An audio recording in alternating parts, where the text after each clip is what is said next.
Sorcières, sorciers et moldus, érudits ou curieux, bienvenue dans Aspic, l'Académie des sorciers, un podcast intéressant et captivant, une émission proposée par la Gazette du Sorcier. Je suis Marjolaine.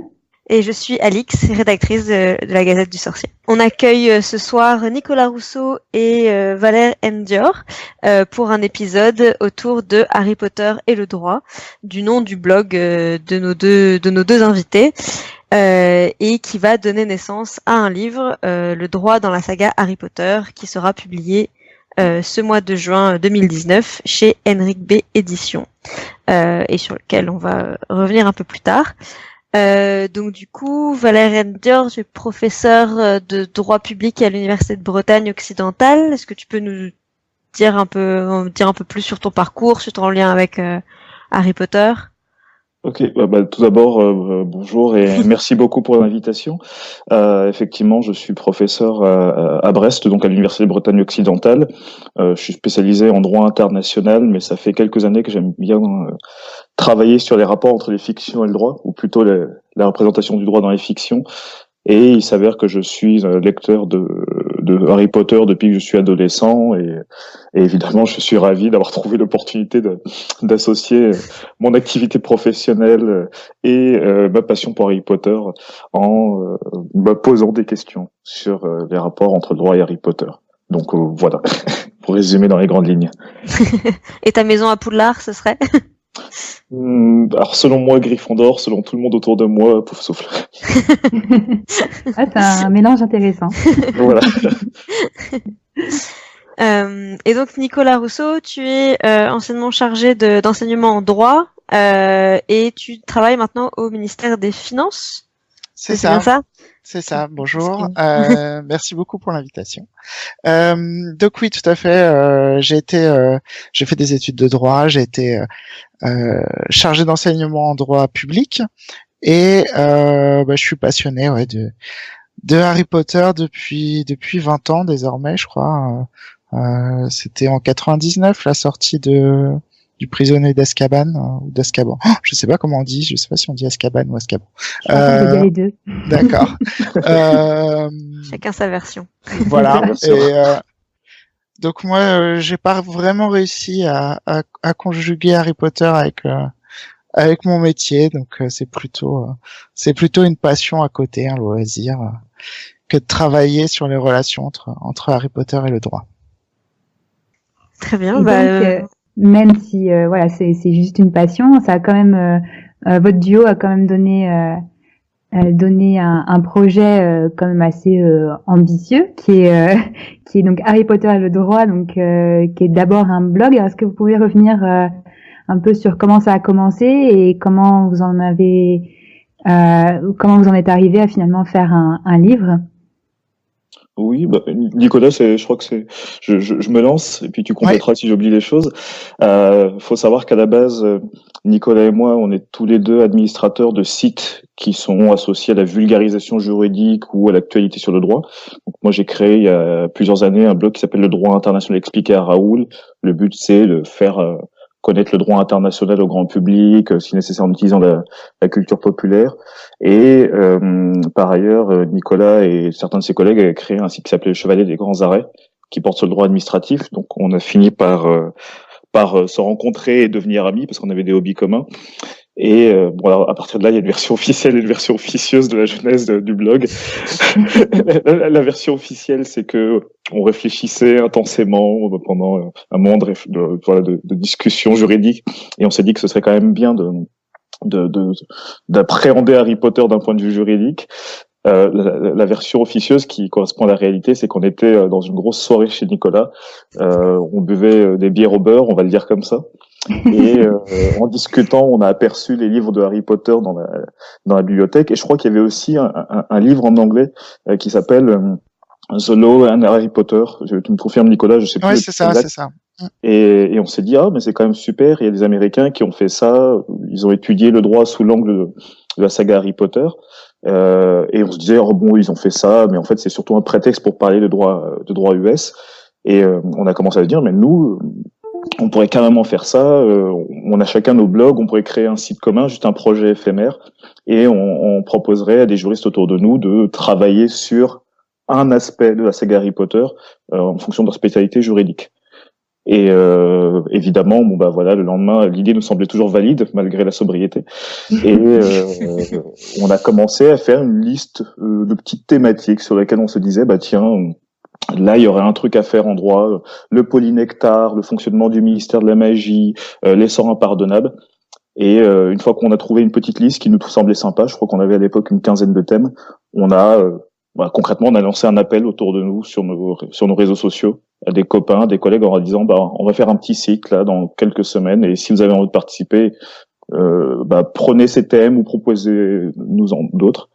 Et en fait ça a marché au-delà de nos attentes, c'est-à-dire que bon non seulement des gens se sont précipités dans notre entourage pour traiter tel ou tel aspect, mais on a aussi eu des thèmes auxquels on s'attendait pas trop, des propositions auxquelles on s'attendait pas trop. On a découvert parmi nos collègues des fans de Harry Potter qui s'étaient bien cachés jusque-là. C'est les meilleurs. Ce sont les meilleurs. Du placard sous l'escalier. Il y en a qui se sont auto-outés, y compris des personnes très prestigieuses dans le monde universitaire ou dans le monde des avocats. Et voilà, très rapidement, l'espace de quelques jours, le site Harry Potter le droit a été créé et on a commencé à publier les articles par vague, de 2 ou 3 articles pendant plusieurs semaines. Et en fait, c'était assez génial. Au début, c'était quasiment un cadeau de Noël pour les étudiants. C'était en décembre 2015, si je me souviens bien. Et puis finalement, ça a débordé 2, 3, 4 mois. Et puis c'est devenu le site tel que vous le voyez aujourd'hui. Voilà déjà donc pour la genèse. Et puis au bout d'un moment, on s'est dit, tiens, pourquoi on transformerait pas ça en livre, on adapte tout ça, on étoffe un peu les contributions.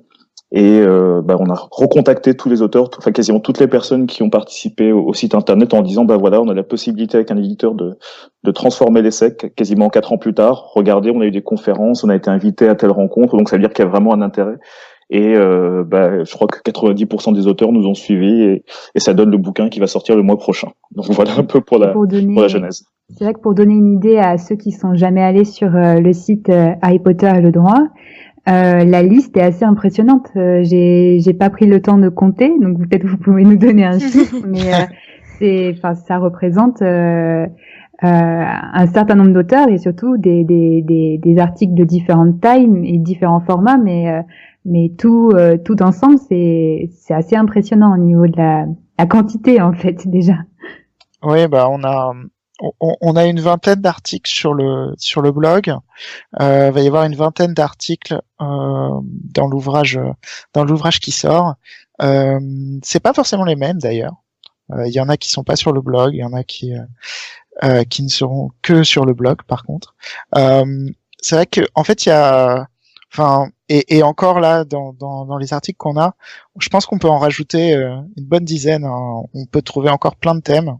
Ouais. C'est pas du tout fini en fait. Il y a toujours des questions qui se posent autour de l'univers d'Harry Potter. C'est vrai que c'est pour nous c'était vraiment intéressant de voir à quel point ça peut intéresser à la fois nos amis, les professionnels du droit et à la fois les étudiants. Et c'est vrai que aujourd'hui, en fait, dans les sciences sociales, que ça soit en droit, en économie, en sociologie, on a un vrai mouvement de recherche sur comment appréhender les univers de fiction sous cette matière qui est souvent universitaire et scientifique. Et je pense que c'est un vrai plus. Pour les étudiants, ça permet de faire de la vulgarisation, ça permet d'enseigner différemment. Et puis voilà, c'est vrai qu'on est parti d'un projet qui était vraiment pour faire plaisir à nos lecteurs, à nos étudiants sur les blogs. Et on aboutit à un ouvrage qui a un petit objectif scientifique quand même. Donc c'est vraiment une aventure très intéressante en tout cas. Sacré parcours. Et du coup pour rentrer un peu dans le vif du sujet, il y a plein d'aspects différents à aborder, mais peut-être que du coup le plus simple c'est de commencer par voilà les grandes institutions juridiques dans Harry Potter, comment comment le système juridique qu'on peut connaître nous, alors que ce soit en tant que francophone ou même ce que des lecteurs anglophones auraient pu comprendre, et les parallèles qu'ils auraient pu tracer avec leur propre système. Voilà, comment fonctionnent les grandes institutions magiques. Est-ce que c'est très différent des systèmes européens qu'on peut connaître? Qu'est-ce qui est est-ce qu'on peut est-ce que selon ce qu'on connaît, est-ce qu'on peut dire que le monde Harry Potter est dans une démocratie? Est-ce qu'on est complètement dans est-ce qu'on est dans C'est une très bonne question. Totale. Mais c'est vrai que en plus la justice en tant qu'institution, elle est très présente en fait finalement dans les livres. On a plusieurs scènes de procès. C'est quelque chose quand même qui est assez présent. Donc voilà, qu'est-ce que vous pouvez nous en dire avec votre expertise? Oui, c'est vrai que pour le coup, Harry Potter est vraiment, je pense, une des sagas, une des meilleures sagas pour appréhender le droit et pour étudier le droit, notamment sur l'aspect institution et justice, parce qu'on a vraiment un système, un système complet en fait, un État complet, un État magique britannique. Et c'est vrai que le fait que J.K. Rowling décrive autant les institutions, c'est presque étonnant. Alors c'est normal au vu de l'intrigue, hein, puisque le ministère de la magie, il est alors je crois que c'est à partir du tome 3, je crois. Ouais, à partir du tome 2 et du tome 3 où vraiment on rentre dans le fonctionnement du ministère de la magie, mais il est au cœur de l'intrigue. Alors j'ai plus les chiffres là, mais je crois que j'avais compté le nombre de fois où le terme ministère était cité dans les ouvrages, et c'était plus de 800 fois, je crois. Donc ça montre à quel point elle s'est intéressée aux institutions, et c'est ça qui fait que l'étude est particulièrement intéressante. Et d'ailleurs, Nicolas, si je peux ajouter un petit détail, c'est que lorsque j'ai fait l'index des mots-clés, parce qu'on a un index des mots-clés qui va apparaître à la fin de l'ouvrage, et donc il y a une entrée pour le ministère de la magie, et en fait il y a une série de sous-entrées de tous les départements, les bureaux, les offices, les services qui composent le ministère de la magie, et concrètement j'ai une vingtaine d'entrées rien que pour le ministère de la magie. Donc entre le département de la justice magique, l'office des portes au loin, la section des animaux, le service des usages abusifs de la magie, en fait quand on envisage les institutions sous l'angle juridique, et c'est la partie sur laquelle Nicolas est peut-être le plus expert, on se rend compte qu'il y a une quinzaine voire une vingtaine de départements. C'est une véritable administration avec tous ses travers d'ailleurs, c'est-à-dire qu'on ne sait plus à quel sens se vouer lorsqu'on entre au ministère de la magie, et c'est encore pire lorsqu'on regarde sous l'angle en tant que juriste. C'est ça. Et d'ailleurs, je crois que dans l'ouvrage The Law and Harry Potter, je crois que l'article sur le ministère de la magie dans cet ouvrage, il s'appelle la bureaucratie à moitié folle. C'est vrai qu'on a un ministère qui finalement a une organisation un peu classique avec un ministre et puis ensuite des sortes de secrétaires d'État en dessous. Et puis ensuite des fonctionnaires avec un fonctionnement hiérarchique assez classique en fait, en pyramide, comme dans l'administration française. Ce qui est intéressant particulièrement, c'est de voir aussi les relations avec le gouvernement moldu, notamment dans le tome 6. Où je crois que c'est le premier chapitre qui s'appelle l'autre ministre, où ça parle en fait du premier ministre britannique, et de voir parce que c'était une vraie question que les juristes se posaient, c'était comment coexistent ces deux gouvernements, d'un côté les sorciers, de l'autre côté les moldus, et c'est vrai que J.K. Rowling a bien expliqué ça, qu'en fait les deux étaient totalement séparés, et qu'en fait les sorciers ne faisaient qu'informer le premier ministre moldu quand quand il devait, quand il y avait un danger en fait, ou alors quand il y avait un changement de ministre de la magie. D'ailleurs, c'est un gros problème, ça, si je peux rentrer dans le fond, hein, du propos, c'est un des gros problèmes du ministère de la magie, c'est-à-dire que, en fait, si on nous décrit très très bien le ministère, on nous dit jamais comment est désigné le ministre. Oui. Ouais. Et c'est un peu le problème, si on veut parler de démocratie, c'est un peu le gros problème qui se pose. Ouais. Voilà. C'est-à-dire qu'en fait, on sait pas trop. On sait pas trop, et alors il faut regarder en fait les articles sur Pottermore pour bien comprendre. Et même sur Pottermore, c'est un peu flou, puisque globalement on nous dit c'est une élection, mais en cas de crise, on peut désigner quelqu'un sans élection. Voilà ce qu'on nous dit. Ce qui laisse voie, comme vous pouvez l'imaginer, à toutes les dérives possibles. Donc et puis bon, on sait même pas qui vote. Hein. On peut penser que c'est les sorciers qui sont majeurs, mais par exemple, est-ce que les crackmolls votent? Ça, on ne saura pas. Oui, j'ai même l'impression qu'on sait même pas s'il y a vraiment de mandat défini, puisque les durées d'exercice des ministres, et elles sont apparemment assez variables. Donc, si jamais il y a une élection, on sait même pas pour combien de temps ils sont élus. C'est ça, tout à fait. En fait, ils ont une obligation. Alors, Alors, en plus, ce qui est, c'est qu'en plus sur Pottermore, il y a beaucoup de choses qui ont été rajoutées a posteriori, comme un peu pour combler les trous de ce qui n'avait pas été dit dans les livres, mais ça reste, c'est difficile de démêler ce qui avait vraiment été pensé comme ça au départ, ou de ce qui a été un peu rattrapé derrière pour donner du contenu sur Pottermore, quoi. Donc, Ouais, et d'ailleurs c'est un peu le problème de la post-vérité de la saga Harry Potter. Je pense que c'est une question qu'on s'est pas mal posée avec Nicolas au moment où le blog avait vocation de devenir un livre, parce que évidemment il y a beaucoup d'éléments juridiques dont on aurait pu tenir compte dans les Animaux Fantastiques. Enfin, je parle des films. Ouais. On pouvait aussi tenir compte de Pottermore, et finalement on a fait un choix, c'est-à-dire qu'on a considéré qu'on allait tenir compte de Pottermore parce que c'était une source officielle, même si c'est une source officielle qui arrive après coup. Ça nous permet comme on le disait tout à l'heure, de combler des trous. Mais par contre, on s'est dit, oula, les Animaux Fantastiques, c'est quoi demander une nouvelle saga, c'est pas encore fini. Alors oui, il y a des éléments juridiques qui sont intéressants, mais on sait pas où ça va partir, et il y a tellement d'éléments dans les Animaux Fantastiques qui ont tendance à remettre en cause la saga d'origine qu'avec Nicolas, pour le livre, on a demandé aux auteurs véritablement de ne pas tenir compte des films.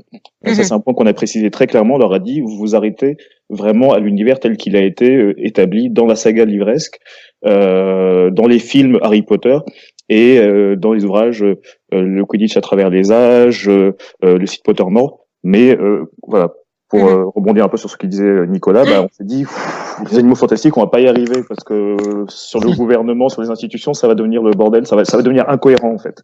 Surtout qu'en plus, comme la saga est pas terminée, il y a toujours ce risque de, pas savoir où est-ce qu'ils vont avec une idée juridique, ou finalement d'avoir que la pointe de l'iceberg sur, vraiment ce qui est en train de se dérouler, et du coup, de pas voir le système dans son intégralité, et donc d'avoir une vision un peu biaisée de leurs lois et de leur et du coup, si on peut revenir sur justement ce qu'on voit dans les livres, et notamment les procès, du coup, et donc comment fonctionnent les procès, et comment fonctionne aussi cette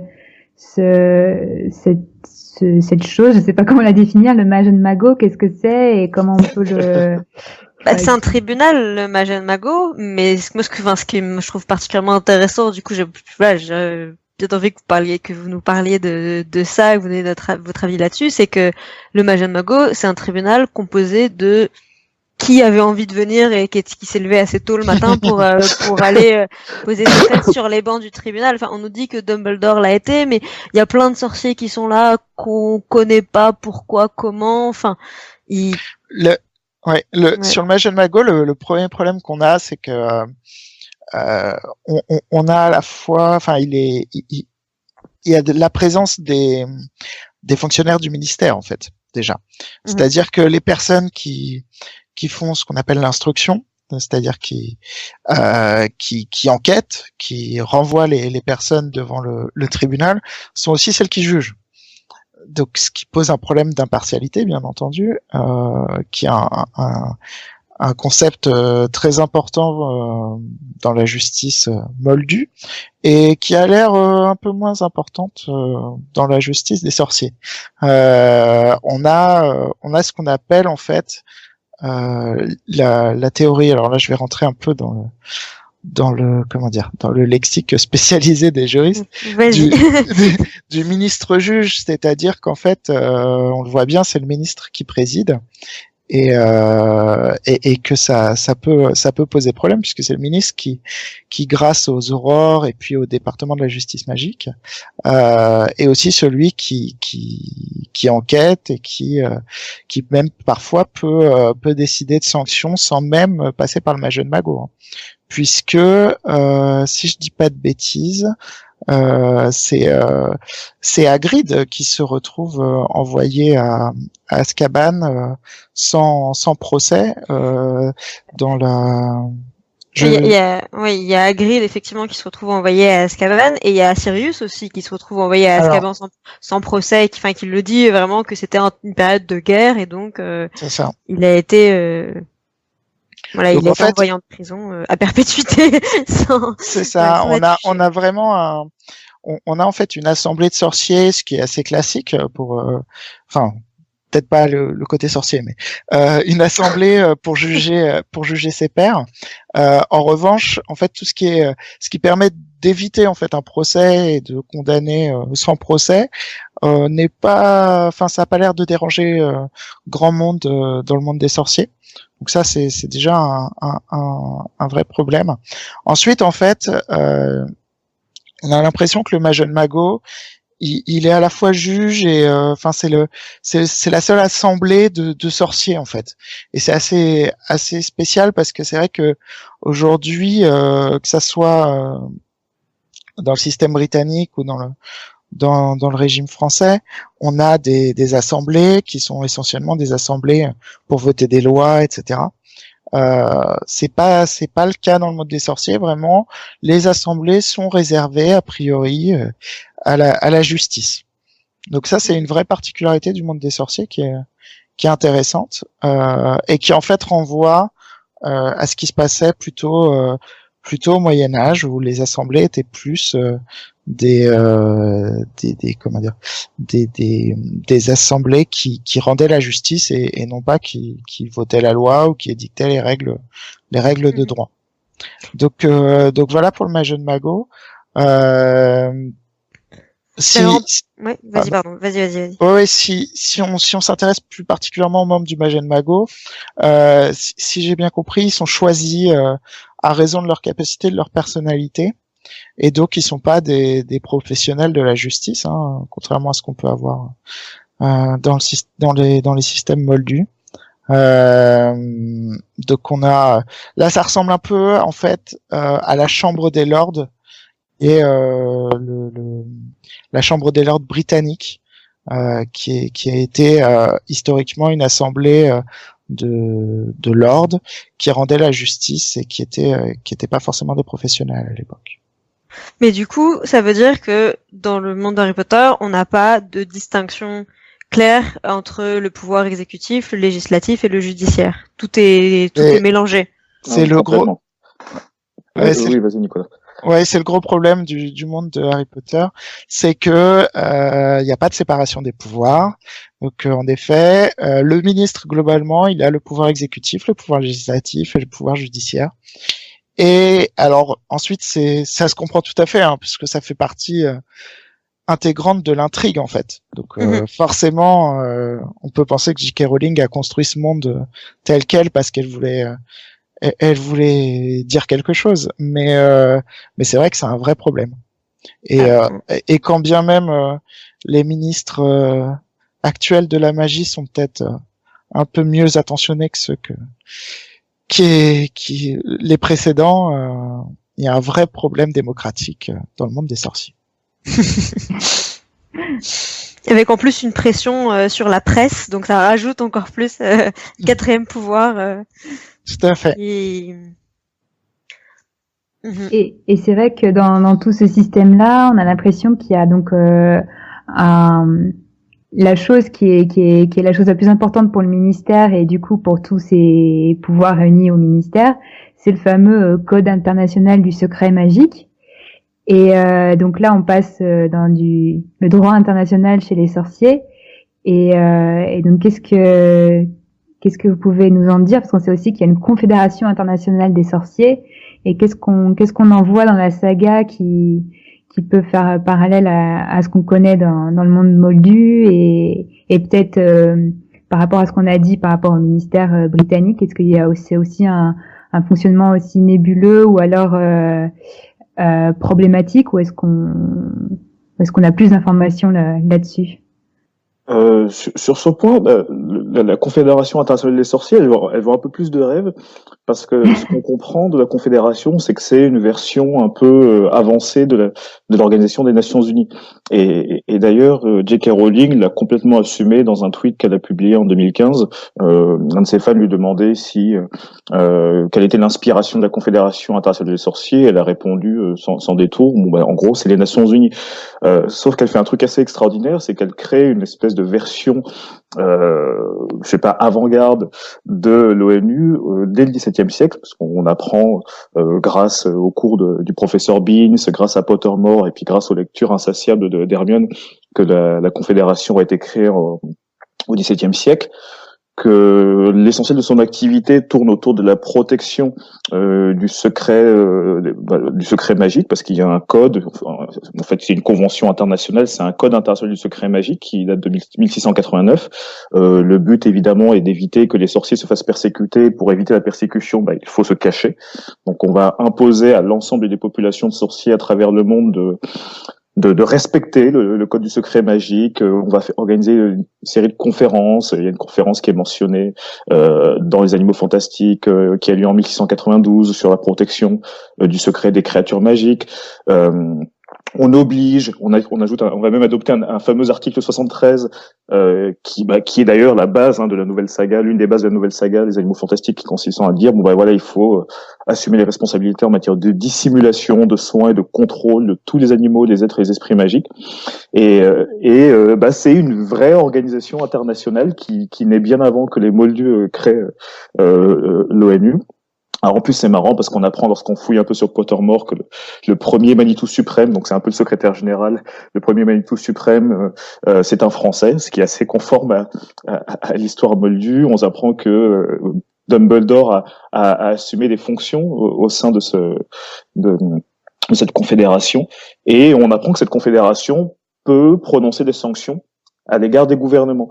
Ce qui veut dire concrètement que si le ministère de la magie britannique, parce que il y en a plusieurs, si le ministère de la magie britannique n'assume pas ses responsabilités en matière de maintien du secret de la magie, il peut potentiellement être sanctionné par la Confédération. On ne sait pas comment. On ne sait pas comment, c'est pas indiqué, mais dans le tome 5, à plusieurs reprises, lorsqu'on fait référence à cette confédération, on sait qu'elle peut sanctionner éventuellement ses membres. Donc ça veut dire que le ministère de la magie britannique pourrait éventuellement avoir une sanction financière, être exclu. Et là, on se dit que c'est assez conforme à la réalité. La seule différence, c'est que la Confédération a manifestement été créée pour assurer la survie des sorciers, et pour assurer leur survie, il fallait ce code international du secret magique pour être sûr que l'existence du monde magique ne soit pas révélée aux Moldus. Donc c'est un cas qui est assez intéressant. Et juste pour finir sur ce point-là, lorsqu'on regarde un peu du côté des ancêtres de la Confédération internationale du secret magique, dans la version anglaise je ne sais plus quel tome de Harry Potter, on apprend qu'il existait même une assemblée médiévale des sorciers d'Europe, qui a été créée, sauf erreur de ma part, en 1289. Alors, elle a disparu de la version française des tomes, je sais pas trop pourquoi, mais voilà, dans le tome 2, chapitre 9, la version anglaise, ils sont en train de suivre le cours du professeur Beans, et celui-ci mentionne l'existence d'une assemblée médiévale des sorciers d'Europe. Donc voilà, une première forme d'organisation. Donc là, pour le coup, J.K. Rowling est vraiment allée très loin, en considérant que le droit international existait au XIIIe siècle dans le monde magique. Mais du coup, ce que je pense qui est assez particulier, c'est que la Confédération internationale, son unique but quasiment, c'est la protection du secret magique, contrairement à l'ONU où par exemple, il y a eu des condamnations de certains pays, par exemple pour des traitements inhumains de certains prisonniers, ce genre de choses, si je dis pas de bêtises. Et par exemple, la Confédération internationale n'a jamais dit au ministère de la magie britannique, à ce qu'on sait, le fait d'utiliser des détraqueurs pour garder Azkaban est un traitement complètement inhumain à l'égard de vos prisonniers et vous devrez être condamné pour ça, par exemple. Il n'y a pas cette dynamique-là. Oui, c'est effectivement quelque chose qui est très problématique et c'est intéressant que tu le mentionnes parce que l'un des auteurs dans sa contribution sur les sorts impardonnables se dit bon bah voilà, il y a des sorts qui sont considérés comme impardonnables mais par contre personne au niveau national ou international ne condamne le recours à des détraqueurs. Effectivement, la Confédération a l'air d'avoir des préoccupations assez limitées.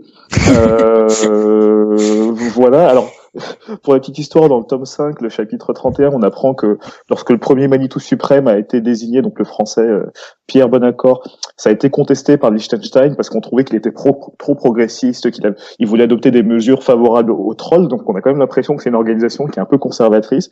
Par contre, les droits humains, les droits fondamentaux, ça a pas l'air de les préoccuper plus que ça. Et on comprend qu'en gros, l'essentiel de la protection des droits fondamentaux dépend concrètement dépend des ministères de la magie, dépend des gouvernements eux-mêmes.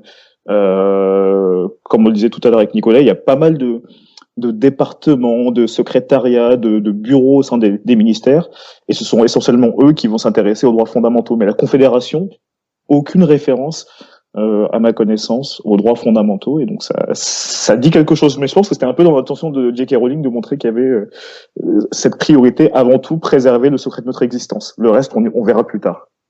Mais du coup, pardon, vas-y. Non, c'était juste que c'est en fait cette priorité, ça comme tu disais, ça a permis à la communauté magique d'être très avancée au niveau de leur organisation, mais ça aussi, c'est presque comme si ça avait écrasé les autres potentielles priorités qui ont été finalement celles des Moldus avec l'ONU et avec les guerres mondiales et compagnie. Mais ouais, c'est intéressant de voir comment cette société parallèle finalement a avancé sur des préoccupations que nous en tant que Moldus on n'a pas du tout, mais qui du coup on nous a rattrapés sur d'autres sujets. Oui, c'est un peu ça. C'est que en gros, chacun ses préoccupations. Évidemment, les sorciers à un moment se disent que les dragons c'est un peu dangereux à élever, donc ils adoptent en 1709 une convention prohibant l'élevage des dragons parce qu'ils se disent c'est quand même une autre préoccupation. Mais nous, en tant que Moldus, on a vu nos préoccupations façonnées par les conflits internationaux, la Première Guerre mondiale, la Seconde Guerre mondiale.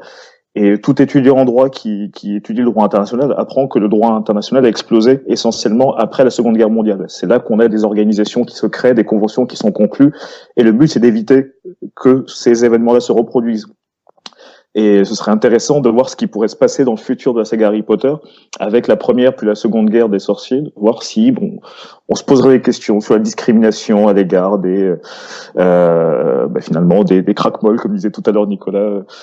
Est-ce que dans le futur on peut imaginer que sous l'impulsion d'Hermione, de nouvelles préoccupations vont naître, la protection des elfes notamment. Mais à ce stade de la saga, je suis complètement d'accord avec vous, c'est clairement pas leur priorité et je pense que c'était un peu l'intention de l'auteur.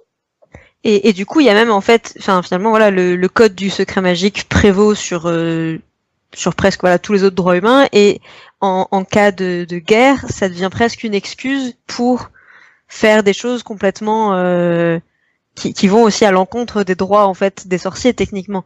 Enfin, quand on voit justement tous ces procès qui ont été faits, ces personnes qui ont été envoyées en prison sans procès pour soi-disant avoir tué 12 moldus ou avoir en plein jour, etc. Et que ça avait été une catastrophe pour oublier tout le monde.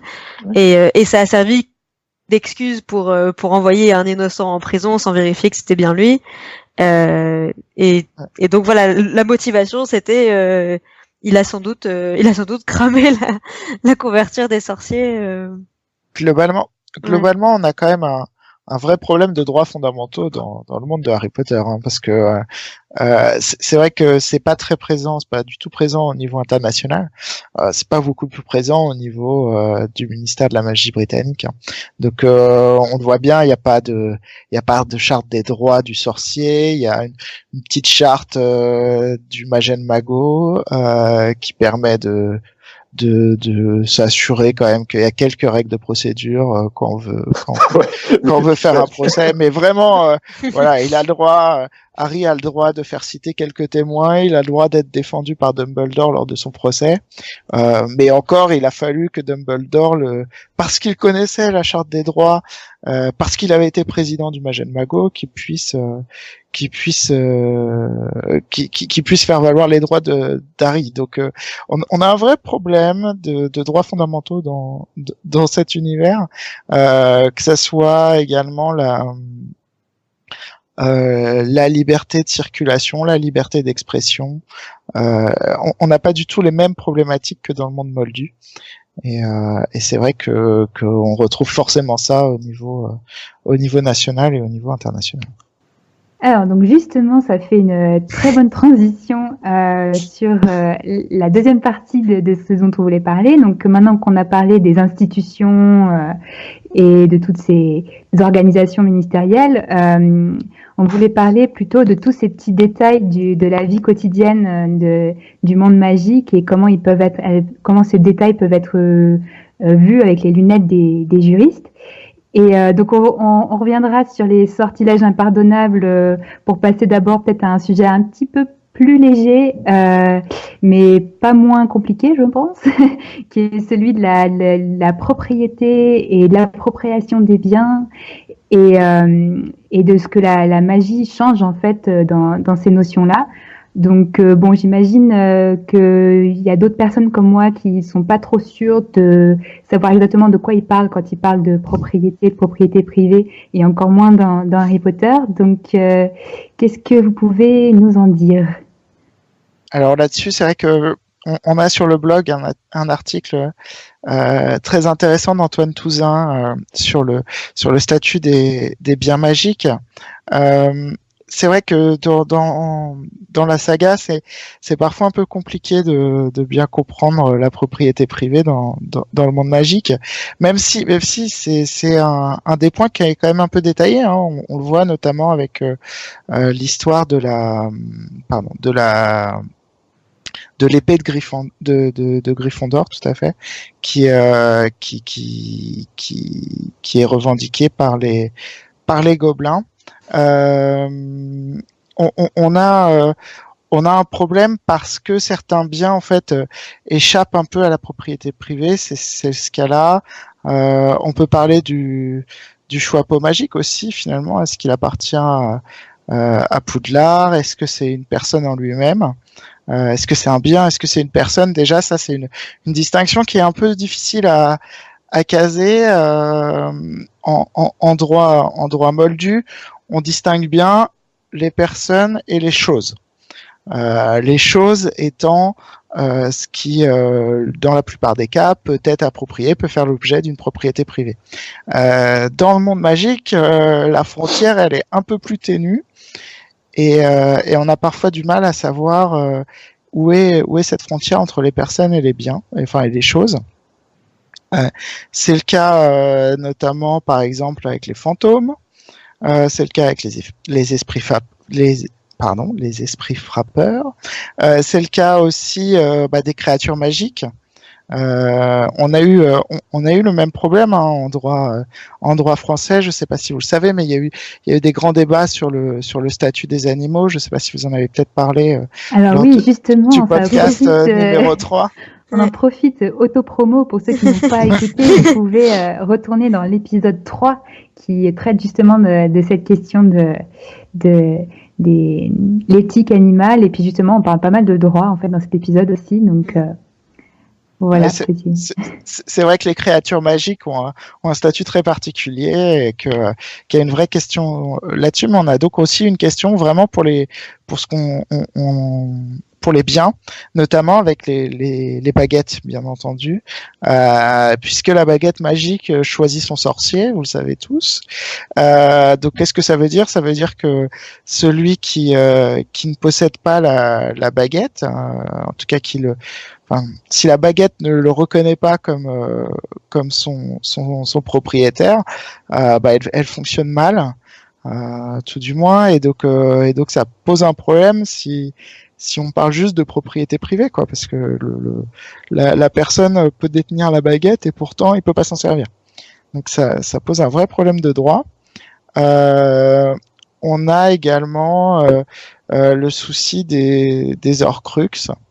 Là, pour revenir sur un sujet un peu moins léger, puisque les Horcruxes à la base ce sont des objets, ou des choses, vous me direz, c'est vrai qu'il y a ou des personnes plutôt, puisqu'il y a Nagini, mais ce sont quand même pas mal des choses, et donc la question c'est finalement, quand on détruit un Horcrux, est-ce qu'on détruit une personne ou est-ce qu'on détruit une chose? Puisque vous le savez, en droit, on peut pas détruire, on peut pas, en tout cas, porter atteinte au bien d'autrui. Et donc la question c'est, voilà, quand Harry détruit un Horcrux, est-ce que finalement il porte atteinte à un bien de Voldemort, ou est-ce que il porte atteinte directement à Voldemort? Donc ça, c'est des questions un peu intéressantes qu'on se pose, et pour lesquelles la réponse n'est jamais toute blanche ou toute noire. De toute façon, en droit, c'est rarement tout blanc et tout noir, mais c'est toujours des bons sujets de réflexion pour les juristes, et ça permet, voilà, d'expliquer un peu les concepts, le concept de propriété privée, le concept de bien commun aussi, puisque par exemple l'épée de Gryffondor, finalement, puisqu'elle n'appartient à personne, qu'elle se présente à celui qui en est digne, finalement, est-ce que c'est pas un bien commun qui est insusceptible d'appropriation, etc. Donc voilà le genre de questions qui se posent autour des choses, et pour lesquelles je vous encourage à aller lire l'article d'Antoine Touzin, parce qu'il est un peu plus détaillé que ce que je peux vous en dire là. Et parce qu'on est des grands malades, en fait. Hein, c'est ça qu'il faut réaliser aussi. C'est qu'on est des grands malades parce qu'on s'est posé ces questions-là. Mais du coup, cette question de bien aussi, de bien collectif, ça m'interroge sur la question de Poudlard.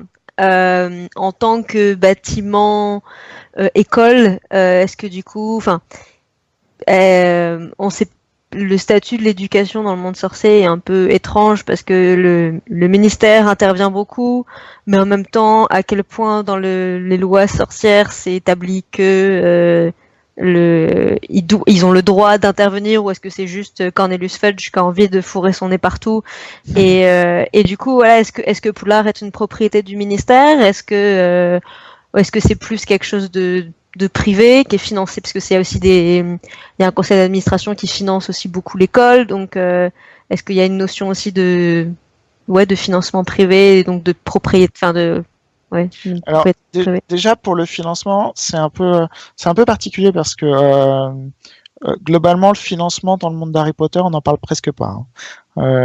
Parce que je me suis intéressé, notamment puisque je travaille au ministère des Finances, je me suis intéressé aux finances publiques dans Harry Potter, et globalement les finances publiques et l'impôt, par exemple, est-ce qu'il y a des impôts dans le monde des sorciers? Ça, on le sait pas, et avec tous les services publics qu'ils ont, pourtant, on se demande bien comment ça peut marcher sans impôts. Mais bon, ça c'est une autre question sur laquelle je vais pas m'étendre. Ce qui est sûr pour Poudlard, c'est qu'il y a une tutelle, ce qu'on appelle une tutelle de la part du ministère, c'est-à-dire qu'il a un pouvoir de contrôle et de contrôle des décisions, notamment a posteriori. Ce qui se passe, donc, c'est que en fait, ils reprennent en main l'école lorsqu'ils considèrent que la mission n'est plus bien exercée, ce qui est un pouvoir classique d'une tutelle d'un ministère sur un établissement public. Donc là-dessus, il y a pas trop de soucis. Sur le statut juridique vraiment de Poudlard, on a encore un article dessus. Il y a aussi un article, je souhaite le citer parce que c'est vrai que c'est un article qui était intéressant, qui a été publié en 2015 sur le blog de Maître Chaton. Donc www.maîtrechaton.fr. Il y a un article sur Poudlard est-elle une école publique ou privée. Donc je vous invite à le lire. Ce qu'on peut voir, c'est que il y a vraiment ce pouvoir de tutelle du ministère, sachant qu'il y a quand même un conseil d'administration, puisque la famille Malfoy est au conseil d'administration et qu'ils arrivent à faire pression sur le directeur. C'est quand même un point central des intrigues. À chaque fois, ce contrôle par le conseil d'administration. Donc classiquement, je pense qu'on peut dire qu'on a un établissement public qui est financé par certainement des dotations qui viennent du ministère de la Magie, et le ministère de la Magie exerce une tutelle. Il exerce aussi un contrôle puisque c'est lui normalement qui détermine les programmes de l'école. Ensuite, sur le bâtiment, est-ce que le bâtiment appartient au ministère ou à l'établissement, ou est-ce que c'est un bien privé? Ça, j'avoue que là, ça dépasse mes capacités et surtout les éléments d'analyse qu'on peut avoir. Mais c'est vrai que c'est intéressant, et que le statut de Poudlard est un peu difficile à appréhender, et notamment avec les remplacements incessants de directeurs quand même tout au long de la saga. On voit que c'est pas un poste, c'est un poste très politique finalement, plus que n'importe quel directeur d'établissement d'enseignement chez les Moldus. Non, c'est vrai que oui, on a presque, même si Dumbledore revendique de choisir, voilà, d'avoir ce poste de directeur plutôt, alors qu'on lui a proposé le poste de ministère, etc., de ministre, mais au final, c'est presque pas un contre-pouvoir, mais presque, c'est presque un contre-pouvoir, le Poudlard, par certaines périodes, dans certaines périodes en tout cas de l'histoire. Surtout, comme c'est la seule et unique école, du coup, contrôler Poudlard, c'est avoir le monopole complet sur la jeunesse magique, c'est pouvoir dicter ce qu'ils vont apprendre, donc du coup, à nouveau, je sais pas si on peut parler d'enseignement démocratique, mais tout est contrôlé par une seule et même personne. Tout le pays ira dans la même école, sauf rares exceptions, et tout le monde sortira du même moule formaté.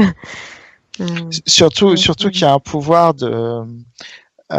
il y a un pouvoir sur les professeurs, sur les enseignants, puisque les enseignants peuvent être renvoyés par le directeur et par le ministère également. Donc on a tout à fait un pouvoir important sur ces professeurs qui d'ailleurs, vous l'aurez remarqué, sont pas forcément des fonctionnaires, contrairement au système moldu un peu plus, français en tout cas. Donc voilà, donc on a une vraie interrogation sur Poudlard, mais comme dans beaucoup d'autres domaines juridiques. Et c'est vrai que ça permet de revoir un peu la saga sous un angle juridique. Pour vous dire, que pour ce projet, on a relu les livres, on a revu les films 2 ou 3 fois chacun.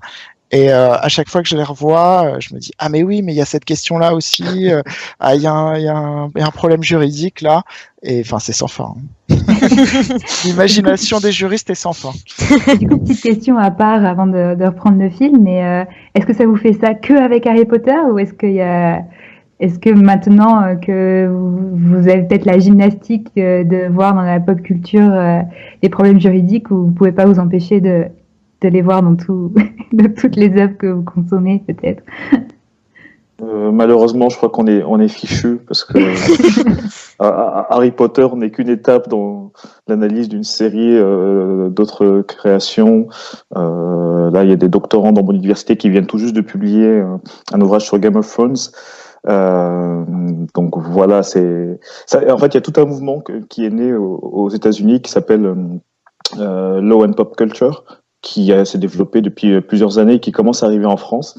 Et on constate un intérêt de plus en plus marqué des universitaires français en droit évidemment, pour l'analyse de certains films, certaines séries, certains ouvrages de littérature avec une perspective juridique. Donc Harry Potter est une étape dans un processus qui est en train de se répandre comme une traînée de poudre en France. Alors bon, certains sont vraiment rigoureux, j'ai envie de dire comme Nicolas et moi, sans aucune modestie. Bon, parfois c'est un peu plus léger, c'est-à-dire qu'en gros la création littéraire ou télévisuelle est juste un prétexte pour parler de droit, pour parler de droit français. Et je pense que Nicolas et moi, on avait vraiment cette préoccupation qu'on a imposée à nos contributeurs, c'est de dire attention, il s'agit pas juste de mettre Harry, Ron et Hermione dans le texte et puis de placer des dispositions du code civil. On veut que vous expliquiez comment fonctionne ce système, quels sont ses avantages, quelles sont ses faiblesses, quelles sont ses inspirations. Et donc en gros, on est vraiment en train de décortiquer tout un système juridique. Et d'ailleurs, les questions qu'on est en train de discuter en ce moment sont un peu le reflet de cette volonté, voilà, de vraiment décortiquer l'univers de Harry Potter tel qu'il existe et tel qu'il a été créé par l'auteur. Ouais, mais c'est vrai que ça ouvre tellement de questions et justement là on l'a mentionné tout à l'heure, mais la fameuse question de ce statut là des sortilèges impardonnables et de ce que ça veut dire des quelques questionnements de liberté fondamentale et de questions éthiques que peuvent avoir les sorciers et dans ce qu'ils autorisent comme sortilège, parce que c'est vrai que c'est peut-être un des propres aussi de la magie, c'est qu'on a l'impression qu'elle n'a pas de limite et que justement il faut poser peut-être un cadre législatif dans son usage et notamment vis-à-vis de ce qu'on peut infliger à autrui. Et donc qu'est-ce que vous pouvez nous dire justement sur peut-être ces sortilèges impardonnables et puis peut-être est-ce qu'ils sont vraiment impardonnables finalement dans la saga? Je crois qu'on pourrait organiser une conférence de 3 heures sur les sortilèges impardonnables. Alors, il s'avère que pour l'anecdote, c'est l'article le plus lu sur le blog. Hein. Les sorts impardonnables, c'est l'article le plus lu. Je crois qu'on est à quelque chose comme 20 000 ou 30 000 lectures de l'article. Hein. C'est l'article qui passionne. Qui est rédigé par Cybèle Sinard, qui est avocate à Paris, donc encore un avocat geek. Et ce qui ressort un peu, là je vous invite vraiment à lire ce texte parce que, la version en ligne soulève beaucoup de questions intéressantes, mais elle a encore plus enrichi sa réflexion pour la version livre. Donc elle nous rappelle des choses qu'on sait déjà, à savoir que les sortilèges impardonnables ont été interdits en 1717, donc ça fait quand même un certain temps. On le sait grâce au conte de Biddle le Barde. Donc voilà, je reviens pas, Doloris, l'Imperium et Avada Kedavra que tout le monde connaît. Ce qui est plus intéressant dans les questions qu'elle soulève, c'est de se demander si ces sorts sont toujours impardonnables et s'il existe des circonstances dans lesquelles finalement ils sont un peu tolérés. Et grosso modo, la période qui pose problème dans la saga, et c'est d'ailleurs l'objet d'une autre contribution d'Arnaud Lobry sur la bataille de Poudlard, la période qui pose problème, c'est la bataille de Poudlard. C'est concrètement tout le tome 7, parce que finalement on sort d'une approche un peu manichéenne qui consiste à dire les méchants utilisent les sortilèges impardonnables et les gentils se défendent à coups d'expelliarmus. Ça change complètement. J'ai pas toute la bataille de Poudlard en tête, mais ce qui ressort un peu des contributions de l'ouvrage, c'est que nos héros sont amenés à utiliser l'Imperium pour se sortir de situations délicates, notamment je crois que c'est le gobelin dont j'ai oublié le nom au niveau de la banque. Oui, c'est ça, c'est Harry qui lance un Imperium à Gripsec pour s'infiltrer chez Gringotts, ouais. Voilà, et c'est une situation qui est assez intéressante parce que quelques temps plus tôt, lorsque Harry essaie d'utiliser le Doloris sur Béatrix Lestrange, il n'y arrive pas parce que, en gros, on lui dit qu'il n'a pas suffisamment de sadisme, il n'a pas suffisamment la volonté de faire souffrir. Donc on se dit, bon voilà, d'une certaine manière, les sortilèges impardonnables, ils sont interdits, de toute façon, ils ne sont utilisés que par des personnes malveillantes. Sauf que on apprend que les sortilèges impardonnables ont pu être utilisés par les aurores durant durant la première guerre des sorciers. Bon, il y a une tolérance évidente parce qu'il fallait que les aurores puissent se défendre et se battre contre les mange-morts. Et plus particulièrement dans la bataille de Poudlard, on se doute bien qu'à un moment donné, les aurores qui sont présents, Harry et ses camarades, les membres de l'ordre du Phénix ou de l'armée de Dumbledore, ne se défendent pas qu'à coup d'Expelliarmus. Ils sont amenés à utiliser les sortilèges impardonnables. Et justement, ce que soulève de façon assez intéressante Cybèle Sinard dans sa contribution, c'est que même si c'est pas dit de façon assez claire, Molly Weasley utilise très certainement le Avada Kedavra pour protéger sa fille. Et je n'ai pas revérifié, mais ce qu'elle relève dans sa contribution, c'est que elle ne prononce pas le sort. On se doute que c'est ce qui se passe. Enfin, en tout cas, on l'imagine. Dans le film, c'est un peu douteux aussi. Mais concrètement, il y aurait une sorte de tolérance en situation de conflit armé. Bah oui, c'est une sorte de légitime défense. On peut utiliser l'Imperium pour manœuvrer, pour manipuler quelqu'un. On peut utiliser le Doloris comme arme de torture pour faire parler une personne. Ça fait terriblement écho à des situations qui concernent le monde Morlu. Est-ce qu'on peut utiliser la torture dans le cadre de la lutte contre le terrorisme? Eh ben, sincèrement, je trouve que ce sont les mêmes préoccupations qu'on retrouve dans le tome 7. Et on sent qu'il y a des formes de tolérance plus ou moins poussées selon les circonstances. Donc, parfois, ils sont pardonnables. Et ça peut poser problème. Et du coup, c'est vrai que là, dans ce cadre-là, plutôt que peut-être on va dire une faiblesse, même si je ne sais pas si on peut parler de faiblesse, mais l'organisation du monde magique dont on a parlé plus tôt, là, c'est plutôt quelque chose de plus réaliste, finalement, par rapport à notre monde moldu sur, je sais pas, là, c'est une question sur peut-être ce qu'on a autorisé ou pas dans des cadres de conflit, à quel point c'est encadré maintenant peut-être par des choses comme la Convention de Genève ou des choses comme ça.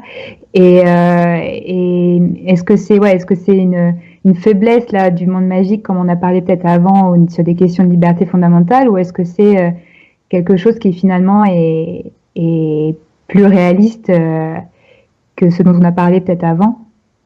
Bah, j'ai envie de faire écho à ce que disait tout à l'heure Nicolas sur l'influence que peut avoir Poudlard sur l'évolution de la société. Et un point qu'il faut garder à l'esprit, c'est que normalement les sortilèges impardonnables ne sont pas censés être enseignés aux élèves avant la 6e année, il me semble. Et il est décidé dans le tome 4, sauf erreur de ma part, que finalement les élèves vont de la 4e année apprendre ce que sont les sortilèges impardonnables et assister à une démonstration, voire apprendre à lutter contre l'Imperium. Et finalement, on se dit que oui, il y a le monde magique a une approche un peu manichéenne. Voilà, il ne faut pas utiliser les sortilèges impardonnables, ils ne sont pas tolérés. Mais il y a une évolution qui se fait jour. Dumbledore et certains enseignants réalisent que une autre bataille, finalement une autre guerre des sorciers est peut-être à leur porte, et qu'il faut peut-être que les jeunes sorciers sachent comment se défendre. Et finalement, c'est un peu le propre de toute situation de potentiel conflit armé. Évidemment que le droit international autorise les États, autorise les populations à se défendre lorsqu'elles sont agressées, et évidemment qu'on ne va pas mettre en prison une personne qui a utilisé une arme pour se défendre lorsque les conditions de la légitime défense sont remplies. Je pense que ce qui se passe dans Harry Potter, c'est un peu le reflet de l'évolution de la société. Faut pas oublier qu'Harry Potter, l'écriture se fait sur plus d'une décennie, sauf erreur de ma part. Entre-temps, on a les activités terroristes qui se sont développées dans notre société, et je trouve ça intéressant que J.K. Rowling ait pris le parti de brouiller un peu les frontières entre le bien et le mal en disant peut-être que lorsqu'un personnage positif utilise l'Imperium, c'est qu'il n'avait pas de choix. Et peut-être qu'il le regrettera, peut-être que ça va le marquer. Mais on sent que c'est beaucoup moins manichéen que dans les premiers tomes qui étaient finalement assez enfantins, il me semble. Après, ce qui est particulier dans le cas de l'enseignement des sortilèges impardonnables, c'est que c'est un choix Barty Croupton Junior sous les traits de Maugrey Folleuil, qui fait ce choix de programme. Et alors, bon, déjà, c'est un mange-mort qui enseigne, qui n'était pas enseignant de base. Donc, après, il y a toute la question de comment les profs sont recrutés à Poudlard, mais ça, c'est encore un autre sujet. Mais a priori, c'est pas quelque chose qui fait vraiment partie d'un programme, et ça donne un peu l'impression, de manière générale, que chaque prof fait un peu à sa sauce. Mais du coup, voilà, en dehors de la question problématique de qu'est-ce que fait un mange-mort à enseigner à Poudlard, c'est voilà, effectivement, je comprends l'idée de voilà, il faut apprendre aux jeunes à se défendre, mais dans quelle mesure voilà, dans cette société magique où chacun a dès 11 ans une arme, en fait, on donne aux enfants une arme à 11 ans. En leur donnant une baguette magique, on leur donne une arme. Et donc sur comment réguler en fait finalement l'usage de cette arme, parce que je trouve que ça soulève énormément de questions. Oui, ils ont pas le droit de l'utiliser chez eux. Oui, techniquement, c'est super compliqué de lancer. Bah voilà, il y a la question de sortilège doloris. On peut pas vraiment le lancer si on veut pas la douleur de quelqu'un. Mais finalement, je trouve que l'encadrement de l'usage de cette arme est très flou et c'est un peu au bon vouloir du sorcier qui croisera leur chemin. Et du coup, l'exemple de ce mange-mort dissimulé, enfin caché sous les traits d'un prof, est assez affligeant et parlant sur la situation complètement ubuesque de l'enseignement magique.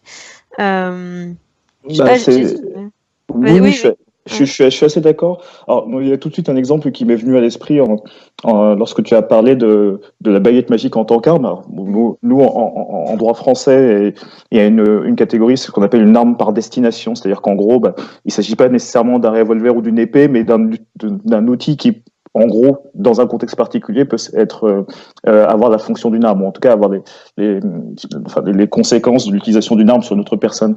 Oui, mettre une baguette magique entre les mains d'un enfant, c'est mettre quasiment une arme nucléaire entre les mains d'un enfant dans notre monde. C'est-à-dire qu'en gros, tu dis, sous réserve que tu apprennes comment utiliser ce sort, ou que tu apprennes à créer un sort, tu pourras potentiellement devenir quelqu'un de relativement dangereux. Le Sectum Sempra, qui est quand même un sort qui est créé par Rogue lorsqu'il est adolescent, si je me souviens bien. C'est un sort qui, certes, n'est pas un sortilège impardonnable, mais l'effet, c'est concrètement de trancher. C'est l'équivalent d'une lame intégrée dans la baguette magique. Et voilà, il me semble me souvenir qu'il le crée de toutes pièces. C'est pas un sort qui existe à la base. Donc ça veut dire qu'un jeune sorcier qui est suffisamment efficace, qui a suffisamment d'imagination, peut créer des sorts qui ont pour effet de blesser ou de tuer. Hermione est un personnage très positif. Imaginons ce que ça donnerait si Hermione était un personnage malveillant.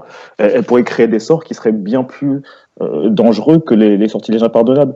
Et je ne sais pas si J.K. Rowling avait cette idée en tête de nous dire attention, on est dans une société très archaïque qui pose problème, en gros, parce qu'on autorise des gamins à avoir une baguette magique, et puis ensuite on essaie de leur apprendre à l'utiliser convenablement. On leur apprend ce que sont les forces du mal, et d'ailleurs c'est problématique parce qu'il y a un prof qui change tous les ans, et donc le programme change tous les ans. Mais je suis complètement d'accord, il y a un gros problème en fait avec l'utilisation de la magie, et concrètement on compte sur les jeunes sorciers, on compte sur leur morale, on compte sur leur éducation pour qu'ils décident d'en faire un bon usage plutôt qu'un mauvais. Et du coup, ce que je trouve finalement un peu aberrant, c'est que il n'y a que 3 sortilèges impardonnables. Ça paraît, voilà, ok, bon, tuer quelqu'un, d'accord, le soumettre à sa volonté, d'accord, lui affliger d'horribles douleurs, d'accord, c'est des choses terribles, mais il y a tellement d'autres choses voilà, quand il y a toute cette histoire de ce sont les 3 sorts qui valent une condamnation directe à Azkaban, etc. Justement, Cybèle dans son... tout ça, peut-être que ça en vaudrait la peine aussi de les condamner de la même manière. Et ça correspond à des pratiques qui, en droit français, en droit international, sont tout à fait douteuses. Alors Cybèle Sinard, dans son texte, se pose la question justement, alors peut-être pas sur le site, mais en tout cas dans la version livre. Je suis en train de regarder son texte et elle dit, mais finalement, le sort oubliette, c'est un sort qui est terrible. On se donne la possibilité, grâce à la magie, de supprimer une partie du souvenir d'un être humain. Ça a quelque chose d'assez ça peut être perçu comme très malfaisant et comme nuisible à l'intégrité psychologique d'une personne. Et pourtant, Hermione utilise le sort oubliette, il me semble, contre ses parents. À des fins bienveillantes. Donc en gros, elle ne veut pas qu'il la cherche, donc elle efface de leur mémoire sa propre existence. Mais utilisé dans un autre contexte, le sort oubliette, il pose particulièrement problème. Enfin, à partir de quel moment on peut considérer qu'il est pardonnable? Voilà, la frontière est pas évidente, je trouve. Je suis complètement d'accord. C'est vrai, je pense qu'il y a plein d'exemples de ce qu'il y a dans ces cas-là, et je pense que justement ça a commencé finalement à être un peu un fil rouge de différents épisodes, mais qui va être, je pense, plus exploré sur toutes ces questions d'éthique dans le monde magique et de ce qui est une notion assez floue parfois. Et du coup, pour continuer à avancer, puisque le temps passe, et on voulait juste finir sur quelque chose qui est assez qui était assez intéressant à voir pour encore plus peut-être pour des néophytes de l'univers juridique.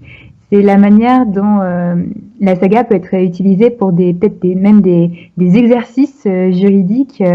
Donc on a eu l'exemple où c'est carrément des procès plus ou moins joués ou plus ou moins mis en situation réelle de personnages de la saga comme Voldemort ou Severus Rogue, et dans les textes que vous avez rassemblés, il y a carrément même ce que vous appelez même des law fiction par rapport au fanfiction sur là on a un exemple sur un recours pour harcèlement moral discriminatoire du professeur Lupin que personnellement j'ai adoré, et pas seulement parce que le professeur Lupin est mon personnage préféré, mais un petit peu quand même, et oui, je sais pas si vous pouvez nous parler de je sais pas si c'est des exercices de style ou si c'est des jeux, ou comment vous voyez ça? C'est à la fois ces procès rejoués ou c'est application stricte en fait d'une procédure juridique à la saga, à un épisode de la saga ou un personnage de la saga?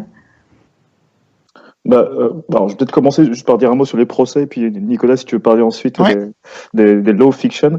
Sur les procès, effectivement, c'est un truc assez génial. Bon, on n'est pas du tout à l'origine, mais on a été sollicité ou impliqué. Donc à Sciences Po, il y avait des représentants d'ailleurs, d'éminents représentants de la Gazette du Sorcier qui étaient présents dans le jury à nos côtés, et puis un autre procès qui était donc organisé à l'université Lyon 3 en 2018. Donc dans un premier cas c'était le procès de Voldemort, et puis ensuite c'était le procès de Rogue. Ça c'est un phénomène qui existe déjà depuis des années en droit, c'est-à-dire organiser le procès de grands personnages de l'histoire, Napoléon Bonaparte, Margaret Thatcher, etc., etc. Et puis à un moment donné, vu le développement du programme Law and Fiction, les gens commencent à se dire, mais pour intéresser les étudiants, pour attirer du monde, pour montrer que la rigueur peut être associée au fun, si j'ose dire, pourquoi est-ce qu'on n'organiserait pas le procès de Dark Vador? Et évidemment, ce qui devait arriva, c'est que les gens réalisaient qu'ils pouvaient faire la même chose avec Harry Potter, et ça donne pour le coup des exercices de style qui sont vraiment géniaux, avec un peu de mise en scène, des témoins. Parfois c'est complètement scripté, c'est-à-dire que vraiment il y a un petit côté pièce de théâtre, on sent que l'issue est déjà connue.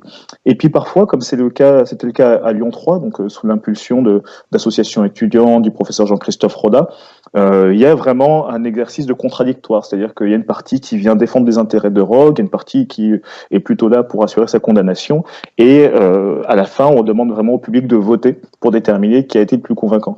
Et ça, c'est quelque chose d'assez extraordinaire, parce que je pense que autant Nicolas que moi, on est assez enthousiastes, parce qu'en plus, on rencontre des gens qui nous disent on s'est appuyé un peu sur votre site pour trouver des éléments d'argument juridique, donc ça, évidemment, ça me fait plaisir. Et puis, surtout, c'est génial quand même de voir des étudiants en droit se libérer un peu de l'exercice traditionnel du cas pratique, qui est assez fréquent, de se mettre en tenue de sorcier, et puis... Et c'est quelque chose qui est génial, et voilà, on a hâte de voir d'autres procès de ce type être organisés un peu partout. Et qui vous auriez envie de juger justement en procès de ce type? Moi, je pense que les ministres de la magie, ce serait quand même pas mal. Je pense que Cornelius Fudge... Non, c'est trop facile, c'est trop facile. C'est trop facile. Non, qui j'aurais envie de juger? Après, ce serait pas forcément le procès le plus intéressant. Le procès le plus intéressant, c'est Rogue, évidemment, c'est beaucoup plus stimulant parce qu'on ne sait pas comment ça peut finir et parce que voilà. Mais c'est vrai qu'à titre personnel, Fudge, ça me ferait bien rigoler. Et d'ailleurs, pour ceux qui n'y étaient pas, qu'est-ce qui lui arrivait à ce pauvre Rogue entre guillemets à la fin de son procès? Alors, dans les grandes lignes, parce que je me souviens plus en détail, il y avait deux questions qui étaient posées à l'assistance. Il fallait d'abord déterminer s'il était coupable des faits dont il était accusé, notamment la complicité à l'égard des mange-morts, et ensuite s'il devait être sanctionné ou pas. Donc c'était vraiment deux questions distinctes. Et de façon assez intéressante, il a été déclaré coupable d'activités criminelles menées avec les mange-morts. Mais sur la deuxième question, le public lui a donné raison en disant qu'il ne devait pas subir de sanctions parce qu'il s'était amendé en collaborant avec Dumbledore et qu'en gros, on reconnaissait qu'il avait commis des actes criminels, mais qu'il s'était amendé par la suite et donc il ne méritait pas d'être sanctionné. L'enjeu, c'était de savoir si Rogue avait le droit d'avoir son portrait dans Poudlard en tant qu'ancien directeur. Et donc, c'était le fantôme de Rogue qui demandait à avoir le droit de rester dans Poudlard en tant que portrait. Et donc, il fallait déterminer s'il avait commis des crimes suffisamment graves ou pas pour que ce soit remis en question. C'était assez drôle, c'était franchement génial. Je sais pas si ça a été fait, mais le procès de Dumbledore, c'est quelque chose, ce serait quelque chose d'intéressant. Je pense qu'il y a plein de choses qu'on peut lui reprocher sur sa gestion de son école, la responsabilité. Il peut y avoir un procès pénal, il peut y avoir un procès civil parce que le directeur, il est quand même responsable, notamment des dommages qui sont subis par les élèves de l'école. Donc, vu tout ce qui s'y passe, liste à adresser, effectivement. Ouais, voilà. Est-ce que Dumbledore est responsable de la mort de Cédric Diggory parce que ça s'est passé finalement sous sa surveillance. Enfin, même si là c'est le tournoi des trois sorciers. Alors bon, c'est peut-être un peu différent. Mais il y a pas mal de choses. Moi, je pense que, mais je crois pas que ça a été fait le procès de Dumbledore. Non, je pense que c'est un beau procès. Je pense que ce serait un très beau procès et peut-être beaucoup plus, enfin avec des questions vraiment intéressantes à mon avis. Ensuite, c'est vrai que ces exercices de procès, c'est parfois des exercices de style aussi. On a vu que certains sont organisés par la Fédération française de débat francophone, je crois que ça s'appelle, ou Fédération francophone de débat. Bon, je sais plus exactement, mais voilà, c'est de l'art oratoire également, et c'est très important pour les étudiants en droit d'avoir cette occasion de s'exercer à l'oral, de travailler leur éloquence. Et notamment pour ceux qui veulent devenir avocat ou magistrat, etc. C'est des exercices un peu fun et qui à la fois permettent à ces étudiants de progresser en fait. Et c'est vraiment quelque chose de très intéressant.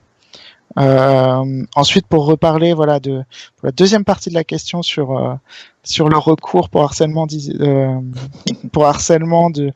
contre du professeur Lupin contre le ministère. C'est vrai que c'est un article qui est sur le blog qui est vraiment très intéressant parce que il est construit en fait comme des conclusions d'avocat, c'est-à-dire les conclusions d'un avocat, c'est ce qu'il dépose en fait devant le tribunal pour faire gagner son client en fait dans le cadre d'une affaire.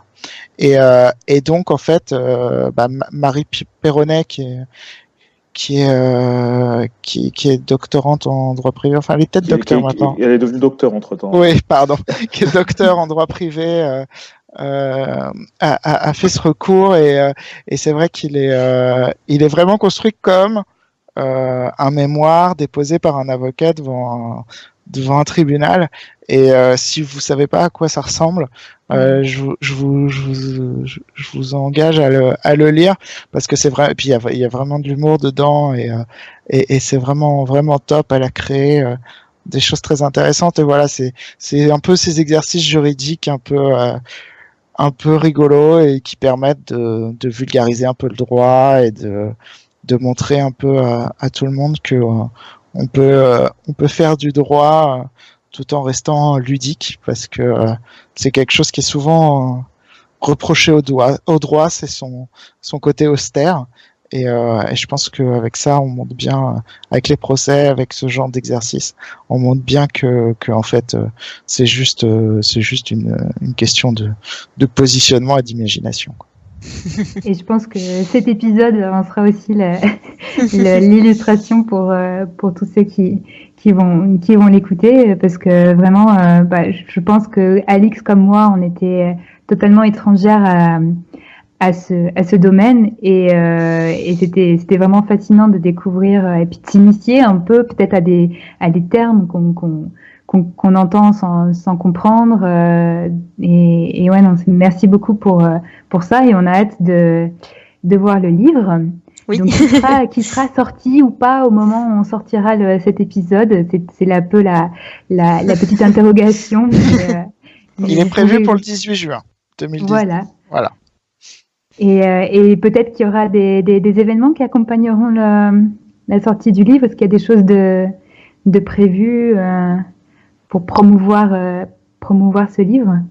Alors, dans un premier temps, on a une rencontre signature à confirmer qui devrait avoir lieu dans une librairie plutôt juridique, désolé, donc une librairie juridique le 22 juin, la librairie Dalloz, qui est un grand éditeur juridique et donc qui nous accueillerait le samedi 22 juin dans l'après-midi pour une rencontre signature. Donc si c'est le cas, on vous passera le mot s'il y a des juristes parmi vous qui veulent passer nous voir. Et c'est Paris. C'est à Paris, oui, c'est rue Soufflot à Paris, dans le 5e arrondissement, juste à côté du Panthéon. Et il est fort probable qu'il y ait d'autres événements, soit avant l'été, soit après l'été, parce que bon, vu que le bouquin sort en juin, c'est pas forcément le moment où il y a le plus de monde. Donc peut-être qu'on fera quelque chose de plus important dans une librairie Gilbert Joseph ou autre. On verra à la rentrée. Bon, on va suivre tout ça, je pense. Mais je pense que ce qu'on a vu aussi, c'est que finalement, il y avait énormément de choses dont on n'a pas de parler parce qu'on peut pas parler de tout, mais qui mériteront peut-être, d'autres épisodes plus spécialisés. Enfin voilà, je pense que la question d'usage des potions, c'est quelque chose que je trouve assez intéressant. Puisqu'on n'a pas vraiment, dans quelle mesure on a vraiment des équivalents, nous, dans notre monde moldu, pas trop. Il y a plein de potions qui sont problématiques. On peut parler des procès, question des procès d'animaux, qui fait aussi un lien avec ce dont on avait parlé dans d'autres épisodes. Donc ce sera peut-être l'occasion d'un autre épisode sur ces thématiques de oui, et votre projet nous fait découvrir aussi plein de personnes passionnées d'Harry Potter et qui sont prêts à en parler de façon sérieuse et éclairée. Donc rien que pour ça, on est ravis. On est ravis aussi. On est ravis d'en parler. Voilà, et du coup, merci à vous d'avoir été nos invités pour cet épisode. On invite les auditeurs à suivre du coup Aspic, l'Académie des sorciers, sur Facebook, sur Twitter. Vous pouvez aussi soutenir l'émission sur Tipeee. L'épisode est diffusé sur SoundCloud et iTunes, la Gazette du Sorcier. Et on remercie chaleureusement Pantalémon qui s'occupe du montage et Caligula qui a réinterprété le thème du générique de ce podcast. Et un dernier mot pour la fin. Pastebus d'abord.